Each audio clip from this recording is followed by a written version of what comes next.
ሰላም ጤና ይስጥልኝ። የሚዛን ሳምንታዊ ዜናዎችን ይዤላችሁ ቀርቤያለሁ። ከዜናዎቹ ጋር አብሬያችሁ ቆይታ የማደርገው እኔ ከድጃ መሐመድ ነኝ። አብራችሁን ቆዩ።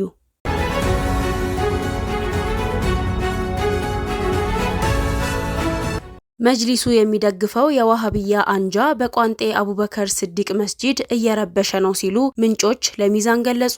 ከሱፊያ ሴቶች ጋር እንዳትቀሩ በማለት ሴቶች መስጊድ ተከልክለዋል ብለዋል። በጉራጌ ዞን ቋንጤ ወረዳ የሚገኘው አቡበከር ስዲቅ መስጂድ በአካባቢው አህሉል ሱና ወልጀማዓ ሱፊያ ማህበረሰብ ተገንብቶ ከተጠናቀቀ በኋላ መስጂዱንና መጅሊሱን ይዘን ኮሚቴ በመቀየር ካልተቆጣጠርም በሚል ህዝቡን ሲረብሹ መሰንበታቸውን ለሚዛንም ተናግረዋል። በዚህ መሰረት መጅሊሱ ሌሎች የመንግስት አመራር በተገኙበት ውይይት ከተደረገ በኋላ ኮሚቴ በጋራ እንዲዋቀር መደረጉን ገልጸውልናል። በተመሳሳይ በመስጂዱ የሚሰጡ ደርሶችንና ትምህርቶችን በተመለከተ ሁለቱም ባማከለ ከአቂዳ ውጪ ያሉ ትምህርቶች እንዲሰጥ ተብሎ የመስጂዱ ኮሚቴ በሚያመጣው ኡስታዝ እንዲቀራ በሚል ተስማምተው የወጡ ቢሆንም በራሳችን ኡስታዝ ነው የምንቀራው በማለት የሙስሊሙን አንድነት እየሸረሸሩ ይገኛል ብለዋል። እነዚህ ጽንፈኛ የዋሃብያ ተላላኪ ኮሚቴዎች እስኪወያዩ ደርሶችን ዝግ አድርገው የነበረ ሲሆን ያንን ሴቶች ወደ መስጂድ እንዲመጡ በማድረግ እንዳይገቡ ተከለከሉ በማለት በማህበራዊ ሚዲያ ውሸት በማሰራጨት ህዝቡን ለማወናበድ የሰሩት ውሸት ነው ብለዋል። ይህም ሲከሽፍባቸው ከነሱ ሴቶች አንቀራም በሉ በማለት እናቶቻችንና እህቶቻችን ጋር ደርሰዋል ብለዋል። የሐረር ቢራ ፋብሪካን ጨምሮ ሌሎች የመጠጥ ምርቶች በሃይማኖት አባቶች ስም ቢራ መሰየሙን እንዲያቆም በጥብቅ ተጠየቀ። የሐረር አባዲር በጎ አድራጎት ድርጅት የሐረር ቢራ ፋብሪካን በሃይማኖት መሪዎችና በታሪካዊቷ መዲነቱል አውሊያ ስም የሰየመውን የአስካሪ መጠጥ ስም እንዲቀይር በፍርድ ቤት ክርክር መጀመሩ የሚታወስ ሲሆን ነሐሴ 5 2018 12ኛ ቀጠሮ በጠቅላይ ፍርድ ቤት ደረጃ ደግሞ 3ኛ ቀጠሮ እንደሚከናወን ለሚዛን አስታወቀ። የሐረር ቢራ ፋብሪካ በሃይማኖት መሪዎችና በታሪካዊቷ መዲነቱል አውሊያ ስም መጠጥ መሸጡን እንዲያቆም በጥብቅ ተጠይቋል። አመራሩ ለሚዛን እንደገለጹት ይህ መቃወሚያ የተሰማው የሐረር አባዲር በጎ አድራጎት ድርጅት ከአባላቱና ከደጋፊዎቹ ጋር እንዲሁም ከህብረተሰቡ ተወካዮች ጋር ውይይት ባደረገበት ወቅት መሆኑን ገልጸውልናል። በመድረኩ ላይ ድርጅቱ እስካሁን ያከናወናቸውን አበይት የልማትና የበጎ አድራጎት ስራዎች አጭር ሪፖርት ቀርቦ ሰፊ ውይይት የተደረገበት ሲሆን ህብረተሰቡን ይበልጥ በሚጠቅሙ ጉዳዮች ዙሪያም መምከሩን ነው የገለጹት። በዕለቱ ከተነሱት ዋና ዋናና ትኩረትን ከሳቡ ጉዳዮች መካከል የሐረር ቢራ ፋብሪካ በሃይማኖት መሪዎችና በታሪካዊቷ መዲነቱል አውሊያ ስም ላይ የተመሰረቱ መጠሪያዎችን በመጠቀም ምርቶቹን ማስተዋወቁ ተገቢ አለመሆኑን በጥብቅ ተነስቷል። ተሳታፊዎች በሰጡት ጠንካራ አስተያየት ፋብሪካው የከተማዋንና የሃይማኖት አባቶችን ክብር የሚጎዱ የስም መጠቀሚያዎችን እንዲቀይር ሁሉም ባለድርሻ አካላት አስተባብረው በተቀናጀ መልኩ ሊሰሩ እንደሚገባ አሳስበዋል። ይህ መድረክ የሐረርን ሰላም፣ አብሮነት፣ ታሪካዊና ሃይማኖታዊ እሴቶችን አስጠብቆ ለማቆየት ለህብረተሰቡ ያለውን ጽኑ ቁርጠኝነት በድጋሚ ያረጋገጠበት ታላቅ የህዝብ መድረክ ሆኖ ተጠናቋል። በዕለቱም ጉዳዩን ሐረር አባዲር በጀመረው እንቅስቃሴ የትም ቦታ የሚገኘው ሁሉም የሐረር ማህበረሰብና መላው ሙስሊም ማህበረሰብ ከሐረር አባዲር ጎን ተሰልፎ ዳር ለማድረስ እንደራሱ ጉዳይ መውሰድ እንደሚገባው ጥሪያቸውን አስተላልፈዋል። አመሰግናለሁ።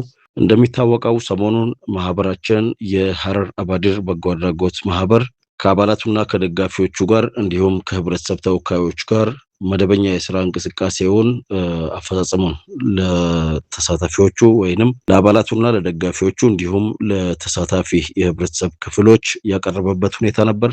ከቢራ ፋብሪካ ጋር ተያይዞ የስም ስያሜ ለውጥ እንዲያደርግና የሎጎውን ምስሉን ለውጥ እንዲያደርግ የጀመርነውን የክስ ሂደት የሚመለከት ጉዳይ ነበር።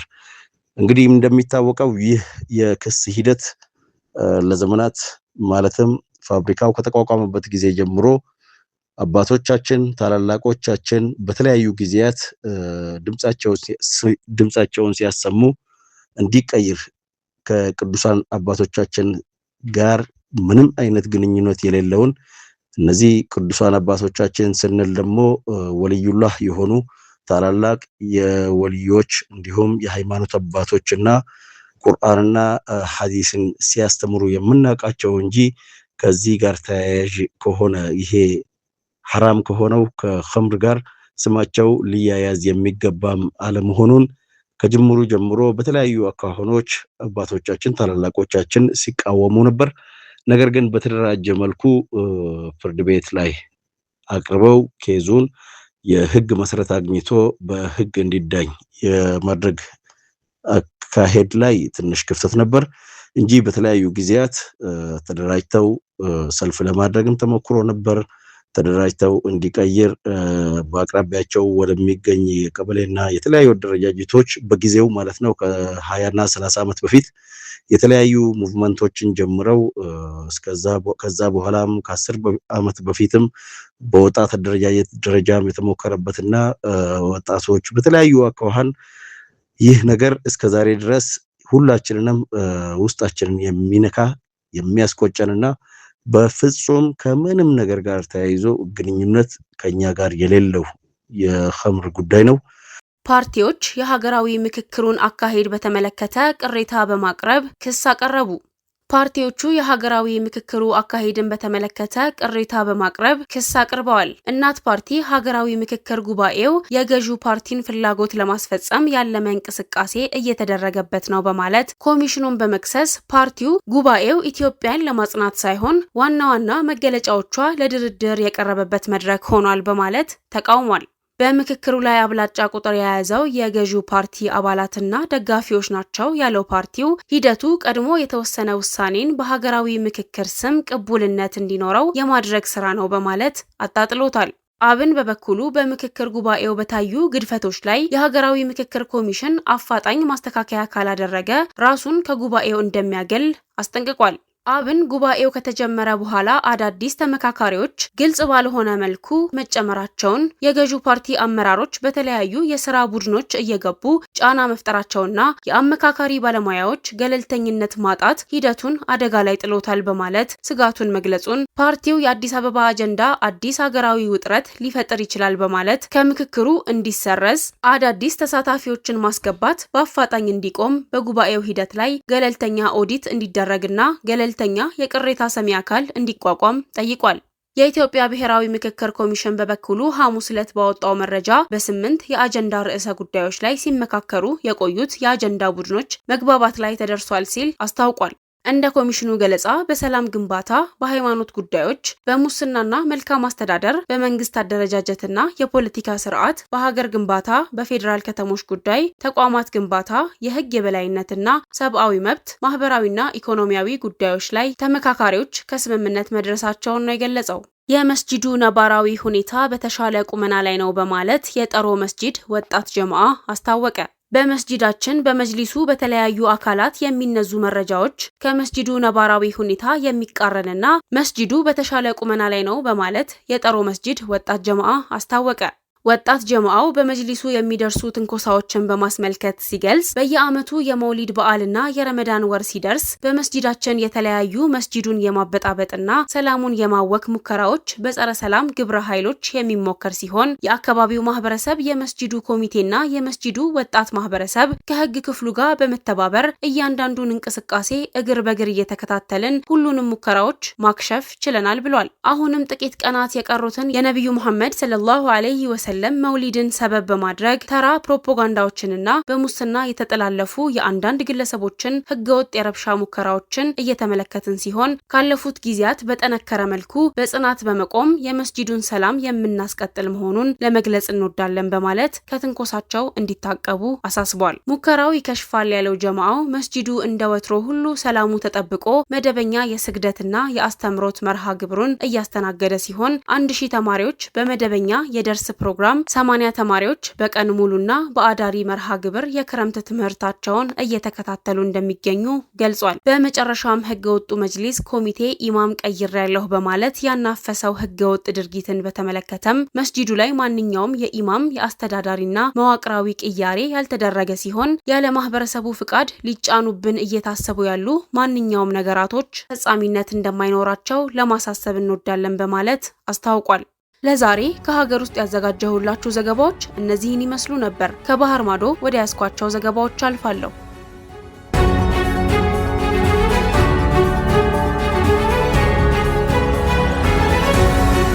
የ800 ዓመታት ዕድሜ ያለው መስጂድ ዳግም ሕያው ለማድረግ እየታደሰ ነው። የጥንታዊው መስጂድ በአክሬ የመልሶ ማቋቋም ስራ በመካሄድ ላይ ይገኛል። በኩርዲስታን አክሬ ወረዳ የአሻቢል መስጂድ አርቢል የአክሬ የቅርስና ጥንታዊ ቅርሶች ዳይሬክቶሬት ከጀርመኑ የልማት ኤጀንሲና ከአንድ የአካባቢው መንግስታዊ ያልሆነ ድርጅት ጋር በመተባበር በዱሆክ አክሬ ወረዳ ውስጥ የሚገኝ ከ8 ምዕተ ዓመታት በላይ ዕድሜ ያለው መስጂድ የማደስና የመጠገን ስራ ጀምሯል። አሻቢ መስጂድ በመባል የሚታወቀው ይህ ታሪካዊ የድንጋይ ህንፃ መስጂድ አስደናቂ የተፈጥሮ ውበት ባለው የዱሆክ ግዛት አክሬ ውስጥ በአንድ ኮረብታ ላይ ይገኛል። የመልሶ ማቋቋም ስራው የተጀመረው ቦታውን በማጽዳት ሲሆን በአሁኑ ጊዜ ዘመናት ያስቆጠረው ህንፃ ላይ የእድሳት ስራው እየተከናወነ ይገኛል። አንዳንድ የታሪክ ተመራማሪዎች መስጂዱ የተገነባው እስልምና በአካባቢው መጀመሪያ በተስፋፋበት ጊዜ እንደሆነ ሲያምኑ፣ ሌሎች ምንጮች ግን አመጣጡን ከሴልጁክ ኢምፓየር ውድቀት በኋላ ከ12ኛው ክፍለ ዘመን መገባደጃ እስከ 13ኛው ክፍለ ዘመን መጀመሪያ ድረስ ወደ ነበረው የአታባኪ ዘመን እንደሆነ አስቀምጠዋል። ቱርክ ከፓኪስታንና ከሳዑዲ አረቢያ የመካ የጋራ የመከላከያ ስምምነት ተፈራርመዋል። ቱርክ ከፓኪስታንና ከሳዑዲ አረቢያ ጋር የመከላከያ ስምምነት ለማድረግ እቅድ አውጥታለች። የቱርክ ፕሬዝዳንት ጣይብ ኤርዶጋን የሳዑዲ አረቢያ ዘውድ ልዑል መሐመድ ቢን ሰልማን እና የፓኪስታን ጠቅላይ ሚኒስተር ሼህባዝ ሻሪፍ ነሐሴ 7 ቀን በመካ ሳዑዲ አረቢያ የጋራ የመከላከያ ስምምነት ከተፈራረሙ በኋላ ተወያይተዋል። ቱርክ፣ ሳዑዲ አረቢያና ፓኪስታን ባለፈው ሳምንት በክልሉ ኃይሎች መካከል በተፈረመው ወታደራዊ ስምምነት መሰረት ከፍተኛ ሚኒስትሮችን ያሰባስባሉ፣ የጋራ ልምዶችን ያደርጋሉ፣ እንዲሁም የመከላከያ ወታደራዊ የልምድ ትብብርን ያጠናክራሉ ሲል የቱርክ የመከላከያ ሚኒስተር ሐሙስ ዕለት አስታውቋል። ሶስቱ ሀገራት የአሜሪካ አጋሮች ሲል የገለጸው ሮይተርስ በዘገባው የኢራንን ሚሳኤል በባህረ ሰላጤ ዘይት ላኪዎች ላይ በፈጸመው ክልላዊ ጦርነት የተደናገጡት ነሐሴ 7 ቀን የመካ የጋራ የመከላከያ ስምምነት ፈርመዋል በማለት ዘግቦታል። ስምምነቱ ልክ እንደ ኔቶ አንቀጽ 5 የጋራ የመከላከያ አንቀጽ ሁሉ በማንኛውም አባል ላይ የሚፈጸም የጦር መሳሪያ ጥቃት በሁሉም ላይ እንደ ጥቃት ይቆጠራል የሚል መሆኑን ገልጿል። በአንካራ በተካሄደው ሳምንታዊ መግለጫ ላይ የመከላከያ ሚኒስተሩ የስምምነቱ መሰረታዊ ግብ የመከላከያና ወታደራዊ ትስስር በተሻለ ተቋማዊና ዘላቂ መሰረት ላይ የጋራ ተጠቃሚነትን ማረጋገጥ መሆኑን ተናግረዋል። በስምምነቱ መሰረት የመከላከያ ሚኒስተሮችን፣ የውጭ ጉዳይ ሚኒስተሮችንና የጀነራል ኢታማዦር ሹሞችን፣ የጦር ኃይሎችን አዛዦችን የሚያካትት ስትራቴጂካዊ የፖለቲካና ወታደራዊ ስልቶችን ለማቋቋም እቅድ እንዲሁም በሶስቱ ሀገሮች መካከል ቅንጅት በከፍተኛ ደረጃ ይካሄዳል ብለዋል። ሚኒስተሩ ከመከላከያ ኢንዱስትሪ ትብብር በተጨማሪ የመሬት፣ የባህር ኃይልና የአየር ኃይሎችን የአየር መከላከያና የሰው ኃይል የሌላቸውን ስርዓቶች የሚያካትቱ የጋራ ወታደራዊ ልምምዶች ታቅደዋል ሲል አክሏል።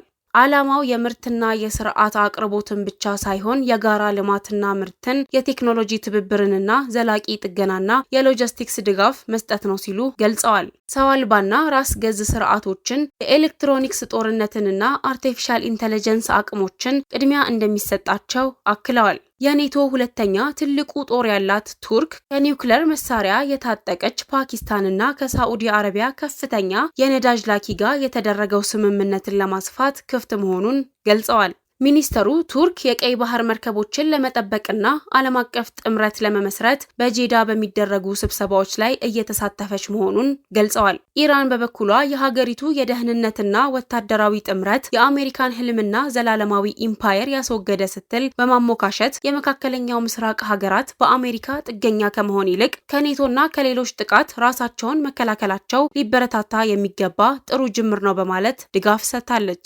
አራግቺ ዋሽንግተን የሆርሙዝ ወሽመጥ ላይ ከፍተኛ የሆነ የተሳሳተ ስሌት መርጣለች ሲሉ ገለጹ።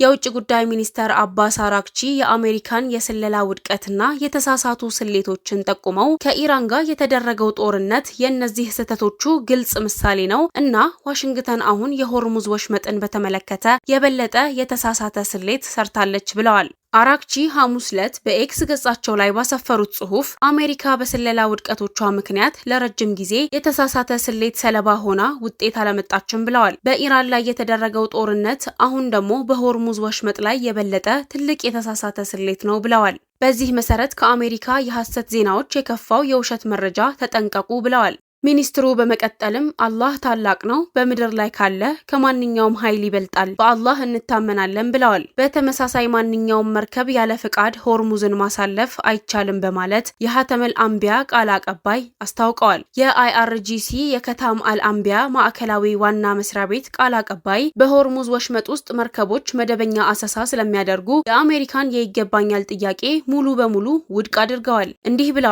ማንኛውም መርከብ ያለ ኢራን ፍቃድና ቁጥጥር የሆርሙዝን ወሽመጥ በሰላም ማለፍ አይችልም። ሌተናል ኮሎኔል ኢብራሂም ዞልፋጋሪ ኦገስት 13 ላይ በሰጡት መልእክት የሆርሙዝ ወሽመጥ እንደበፊቱ ሁሉ በኢራን ሙሉ አስተዳደርና ቁጥጥር ስር ሆኖ ይቆያል ብለዋል።